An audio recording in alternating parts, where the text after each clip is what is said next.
জনগণ পরিবারতান্ত্রিক দলগুলি থেকে মুখ ফিরিয়ে নিচ্ছে। আজ পশ্চিমবঙ্গ ছাড়া আরও 2-3টি রাজ্যে পরিবারতান্ত্রিক দল ক্ষমতায় আছে, যেমন তামিলনাড়ু, ঝাড়খণ্ড, জম্মু কাশ্মীর। সেদিক থেকে আপনার কি মনে হয় বাংলার জনগণও আর কতদিন একটা পরিবারতান্ত্রিক দলের হাতে নিজেদের ভাগ্য ছেড়ে রাখবে? না, দেখো, পরিবারতান্ত্রিক দলের কনসেপ্টটা কংগ্রেস সবচেয়ে বড় ভুক্তভোগী। আর কংগ্রেসের গর্ভগৃহ থেকে যারা জন্মেছেন তারা ওই পরিবারতন্ত্রের জুতোয় পা গুলিয়েছেন এবং হারিয়ে গেছেন। তুমি যদি হাল ফিকরের উদাহরণগুলো দেখো, তুমি দেখবে মহারাষ্ট্র চলে গেছে। তুমি দেখো কংগ্রেসের থেকে বেরিয়ে আসা তৃণমূল একই পরিবারতন্ত্রের ছোঁয়ায় বা এর তৃণমূলের আগে জন্ম নেওয়া কংগ্রেসের থেকে একাধিক দল আজকে ইতিহাস কংগ্রেসে মিশে গেছে বা হারিয়ে গেছে, উঠে গেছে পৃথিবীর থেকে। ফলে পরিবারতন্ত্র অর্থাৎ জমিদারতন্ত্র বা রাজতন্ত্র, এই গণতন্ত্রে যে একটা ঘৃণ শব্দ, সেটা তো আজকে কংগ্রেসের পরিস্থিতি দেখলেই বোঝা যায়। হাজার হাজার যোগ্যকে বসিয়ে শুধুমাত্র রাহুল গান্ধীকে নেতা করতে হবে বলে কত শত নেতাকে স্যাক্রিফাইস করিয়েছে, কত শত নেতাকে শহীদ করেছেন, শহীদ বেদিতে তুলেছে কংগ্রেস। তার একটা উল্লেখযোগ্য উদাহরণ প্রণব মুখার্জি। যে লোকটার প্রধানমন্ত্রী হওয়ার যোগ্যতা ছিল, তাকে রাষ্ট্রপতি করে গ্যারেজ করে দিয়েছিল শুধুমাত্র রাহুল গান্ধীকে অভিষিক্ত করতে হবে বলে। ঠিক একইভাবে তৃণমূলে যেমন একাধিক যোগ্য নেতাকে কাটছাট করে সরিয়ে দিয়ে শুধুমাত্র অভিষেককে অভিষিক্ত করতে হবে বলে কিন্তু মমতা ব্যানার্জি ওয়ান এজেন্ডাতে দলটা চালিয়েছে বা চালিয়ে যাচ্ছে এখনো পর্যন্ত। কিন্তু দিনান্তে মানুষ আজকের এই তথ্য প্রযুক্তির চরম বিকাশের যুগে মানুষ এগুলো মেনে নেয় না বলেই আজকে কিন্তু মুখ্যমন্ত্রী মমতা ব্যানার্জিকে বলতে হচ্ছে যে আমি 294টা সিটে প্রার্থী। কিন্তু তোমাকে আমি এইটুকু বলি, কোনো কারণে যদি মুখ্যমন্ত্রী মমতা ব্যানার্জির এই 294টা সিটে মুখ হওয়ার আনুকূল্যে জনগণ ভোট দিয়ে তৃণমূলকে পুনর্নির্বাচন করে, তাহলে তুমি দেখবে অচিরেই জনগণের চিন্তা ভাবনা আশা আকাঙ্ক্ষায় জল ঢেলে তৃণমূল নেত্রী ঘুরপথে হলে অভিষেককে কিছুদিনের মধ্যে রাজ্যের মুখ্যমন্ত্রী করবেন।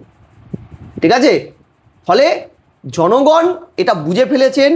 তাই এই পরিবারতন্ত্রের বিরুদ্ধে ভারতবর্ষের যে কটা রাজ্যে যে কটা কংগ্রেসি ধারার রাজনীতি যে কটা আঞ্চলিক দল করেছে, তারা ইতিহাসে স্থান পেয়েছে, আস্থাকুড়ে স্থান পেয়েছে। তৃণমূলও অচিরেই সে আস্থাকুড়ে স্থান পাবে। তুমি মিলিয়ে নেবে, রাজনীতিতে এই পরিবারতন্ত্র অর্থাৎ রাজতন্ত্রের কোনো জায়গা নেই। এটাই ভবিতব্য সত্য। এই কারণেই সর্ববৃহৎ রেজিমেন্টের দলের তাগিদে এই রাজ্যে কিন্তু প্রধান বিরোধী দল, এবং আগামীতে আমি দায়িত্ব নিয়ে বলছি, তারা সরকারেও আসীন হবে।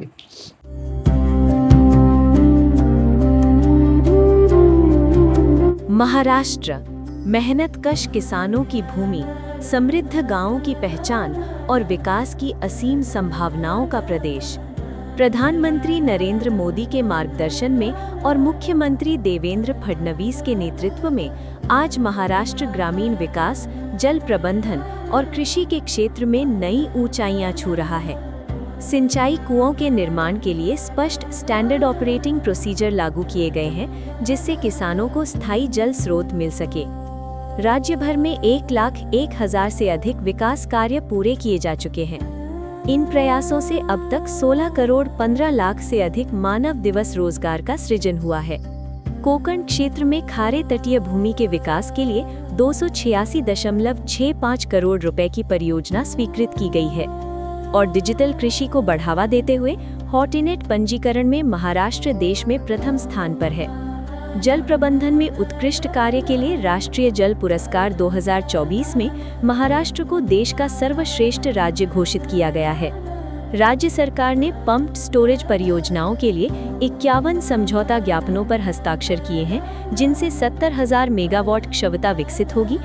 इन परियोजनाओं से लगभग 3.83 लाख करोड़ रुपए का निवेश आएगा और 1.13 लाख से अधिक रोजगार के अवसर पैदा होंगे। इसके साथ ही नदी जोड़ परियोजनाओं और सिंचाई योजनाओं को तेजी से आगे बढ़ाया जा रहा है।